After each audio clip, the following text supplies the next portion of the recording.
आपको तो पता ही है कि कोविड 19 की फुल फॉर्म क्या है। को मतलब कोरोना, विड मतलब वायरस, डी का मतलब है डिजीज और 19 मतलब 2019। भाई ये एक सूक्ष्म जीव तो नहीं है, वायरस क्योंकि जीव नहीं होते, बट ये सूक्ष्म चीज है जिसने पूरी दुनिया को दहला दिया था। तो कक्षा 8वीं वाले बच्चे ध्यान से इस चैप्टर को पढ़ें। आज इसमें हम micro organism, friends and Foy, यानी माइक्रो ऑर्गेनिज्म किस लिए हमारे फायदेमंद हैं और किस तरीके से हमारे नुकसानदेह हैं, इसके बारे में जानेंगे। हालांकि ये एमसीक्यू क्वेश्चंस हैं, लेकिन आप डरिए नहीं, आपको ये चैप्टर बहुत अच्छे से समझ में आ जाएगा। हर एक प्रश्न को मैं पूरी अच्छे से समझाऊंगा। मैं हूं रमेश। चलिए वीडियो को शुरू करते हैं। What are microorganism? सूक्ष्म जीव क्या होते हैं? वह जीव जो सूक्ष्म हो, नग्न हो, बहुत छोटे हो, हम अपनी आंखों से नहीं देख पाते, उन्हें हम सूक्ष्म जीव कहते हैं। जैसे टाइनी लिविंग ऑर्गेनिज्म इसका आंसर हो जाएगा। विच of the following is not a type of micro organism? मैं बार बार कह रहा था अभी आपसे कि कौन कौन से माइक्रो ऑर्गेनिज्म नहीं है। भाई यहाँ पर जो सूक्ष्म नहीं है, सूक्ष्म मतलब बहुत छोटे नहीं है, जो दिख जाते हैं, वह होगा इसका आंसर। तो यहाँ पर इंसेक्ट हमें दिख जाते हैं, इसलिए माइक्रो ऑर्गेनिज्म नहीं है। नहीं शब्द का ध्यान रखिएगा भाई, नहीं भूल जाते हैं, बाकी हम फिर पहले को ही लगा के चले जाते हैं। Who discovered penicillin? भाई पेनिसिलिन की खोज किसने की थी? पेनिसिलिन बहुत खास दवा थी जिसकी खोज करी थी अलेक्जेंडर फ्लेमिंग ने। आंसर हो गया इसका B. Which organism is used in the production of curd? भाई दही सब खाते हैं, और दही आजकल तो दही आती है लस्सी। भाई क्या लस्सी! लस्सी में खूब भर भर के होते हैं कौन से जीव, क्योंकि वो उसको दूध से दही में बदलते हैं। आंसर हो जाएगा बी, बैक्टीरिया। एग्जाम में पूछा जाता है कि कौन सा बैक्टीरिया होता है, तो बैक्टीरिया का स्पेलिंग भी लिख लीजिएगा भाई, स्पेलिंग बहुत चेक करते हैं आज के टीचर्स जो है ना, वो बहुत नंबर काटेंगे स्पेलिंग नहीं होगा सही तो। Lactobacillus. Which process involve the conversion of sugar into alcohol? उस प्रक्रिया का नाम बताइए जिसमें चीनी को अल्कोहल में परिवर्तित किया जाता है। भाई चीनी को अल्कोहल में परिवर्तित किया जाता है, उस प्रोसेस को हम कहते हैं फर्मेंटेशन, किण्वन। भाई किण्वन तो आपको बता दिया होता है ऐसे। पाश्चराइजेशन में क्या होता है? पाश्चराइजेशन में हम दूध को गर्म करते हैं और तुरंत उसे ठंडा करते हैं, जिसमें जितने माइक्रो ऑर्गेनिज्म हार्मफुल होंगे जैसे बैक्टीरिया, वो सब मर जाते हैं।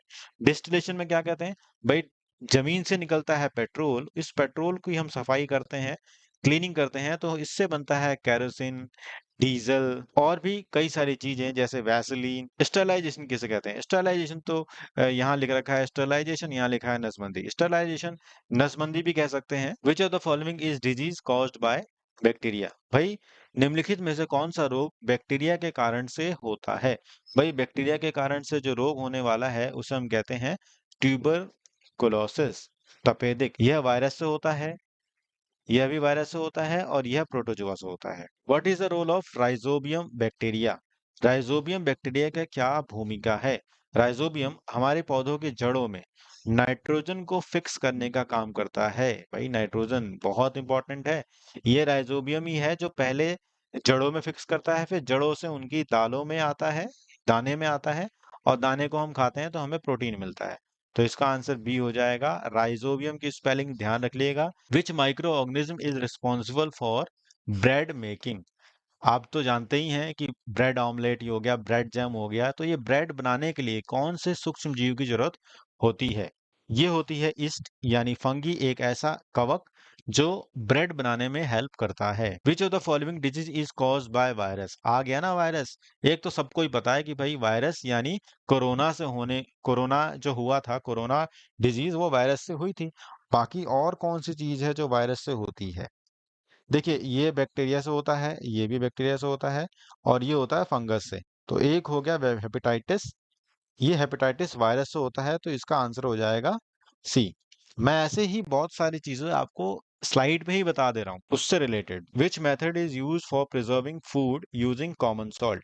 भाई कॉमन सॉल्ट या साधारण नमक का उपयोग करके भोजन को संरक्षित करने के लिए किस विधि का उपयोग किया जाता है? भाई भोजन को संरक्षित करने के लिए जब हम नमक का इस्तेमाल करते हैं, तो उस प्रोसेस को हम कहते हैं सॉल्टिंग या नमक लगाना। नमक लगाने से क्या होता है कि जिस चीज में थोड़ी बहुत पानी की मात्रा है, इस पे अगर हम नमक छिड़क देंगे, धूप में रखेंगे, तो ये सिकुड़ जाएगा। जब इसमें पानी की मात्रा कम हो जाएगी या खत्म हो जाएगी, तो इस पे फंगस नहीं लगेंगे, यानी हम इसको स्टोर करके रख सकते हैं। विच of the following is a harmful effects of micro organism? निम्नलिखित में से कौन सा सूक्ष्म जीवों का हानिकारक प्रभाव है? देखिए, एंटीबायोटिक बनाना तो फायदे की बात है, नाइट्रोजन फिक्स करना भी फायदे की बात है, विटामिन बनाना भी फायदे की बात है। तो यहाँ जो हमें नुकसान हो रहा है वो है फूड स्पॉइलेज, जिसे हम कहते हैं खाद्य पदार्थ का खराब हो जाना। आजकल उमस वाला दिन है, कोई भी चीज अगर आपने खुली रख दी और वो बाहर रखी रह गई 2 घंटे भी, तो वह खराब हो जाती है इन सूक्ष्म जीवों के द्वारा। Which microorganism is use in the commercial production of alcohol? भाई अल्कोहल यानी शराब बनाने के लिए, व्यावसायिक उत्पादन करने के लिए कंपनियों में किस चीज का उपयोग, किस सूक्ष्म जीव का उपयोग किया जाता है? भाई ये जो ईस्ट है ना, जो ब्रेड बना रहा है, बेकरी इंडस्ट्री में यूज होता है, वो ही अल्कोहल भी बनाता है। Which of the following is fungal infection? निम्नलिखित में से कौन सा कवक का संक्रमण है? कवक, आप जानते हैं ये है आपका रिंगवॉर्म यानी दाद। ये क्या होता है कि ऐसे कवक जो है ना, कुछ इस तरीके से ग्रो करता है, गोल गोल गोल गोल करके। ये ऐसे गोल होता जाएगा, गोल होता जाएगा, तो ऐसे गोल करके दाग हो जाता है, इसको दाद कहते हैं। और रिंग वर्म कहते हैं, जो खुजली होती है। आपके फिंगर्स क्या करेंगे ना, इस फिंगर में यहाँ पे फिंगर आपके आएंगे और ऐसे बाहर को खींचेंगे, तो ये कुछ दिन के बाद ऐसे बड़ा हो जाएगा, फिर और बड़ा हो जाएगा, और वो फिंगर फिर जहां जहां लगेंगे बॉडी में नमी मिलेगी, तो वहां भी खुजली हो जाएगी। इसे हम रिंग वर्म कहते हैं, यानी दाद। What do we call the microorganism that decompose organic matter? वही जो खाना हमने डाल दिया, उसको विघटित करना, उसको तोड़ के मट्टी में मिलाने के लिए कौन से सूक्ष्म जीव की जरूरत होती है? इसे हम कहते हैं डिकम्पोजर्स।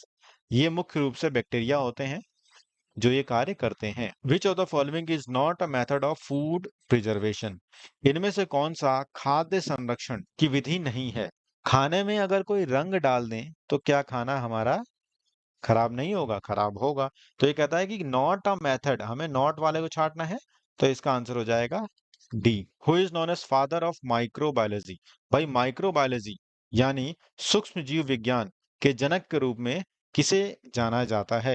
भाई सूक्ष्म जीव विज्ञान के जनक के रूप में हम जानते हैं, इसका आंसर है ए, लुईस पास्चर, जिसने पास्चराइजेशन मेथड की खोज करी थी। विच organism is used in production of antibiotics? भाई ये जो एंटीबायोटिक है, दवाइयां हैं, यह कौन से सूक्ष्म जीव के उपयोग से बनाई जाती हैं? तो मुख्य रूप से जो यूज किया जाता है वो होता है बैक्टीरिया। ये बहुत छोटे जीव होते हैं जो हमें दिखते नहीं है, बट ये बहुत बड़े काम काम कर देते हैं, जैसे दवाइयां बना देते हैं हमारे लिए, हमारा जीवन आसान कर देते हैं। विच of the following disease is cause by protozoa? इनमें से कौन सा बीमारी प्रोटोजोआ के कारण से होता है? बीमारी होती है मलेरिया। ध्यान रखिएगा, मलेरिया होता है प्रोटोजोआ से। मच्छर उसको फैलाते हैं, मच्छर करते नहीं है। मच्छर उस बीमारी को बीमार व्यक्ति से स्वस्थ व्यक्ति में डालते हैं। ठीक है। What is the process of heating of milk to kill harmful microorganism called? एक ऐसी प्रोसेस है जिसमें हानिकारक सूक्ष्म जीवों को मारने के लिए दूध को गर्म किया जाता है और तुरंत ही उसे ठंडा किया जाता है। इस मेथड को हम कहते हैं पास्चराइजेशन। आप मुझे कमेंट करके बताइएगा कि कितने डिग्री सेल्सियस पे पहले उसको हीट किया जाएगा और फिर उसको तुरंत कितने डिग्री सेल्सियस पे कूल किया जाएगा, ताकि उस दूध में मौजूद बैक्टीरिया किल हो जाए, मर जाए। इसे हम कहते हैं पास्चराइजेशन। शुरुआत किसने करी थी, खोजा किसने था? लुईस पास्चर ने। Which microorganism is used in making bread rise? Rise का मतलब है कि वो ब्रेड को फुलाने के काम, जैसे ब्रेड है, इसको आपने माइक्रो ऑर्गेनिज्म के हवाले छोड़ दिया तो ये ब्रेड ऐसे मोटा हो जाता है, फूल जाता है। तो भाई मोटा हो जाना या फूल जाना जो है वो क्यों होता है ऐसे? तो इसका काम जो है वो फंगी यानी ईस्ट के द्वारा होता है। इसे हम कहते हैं सी।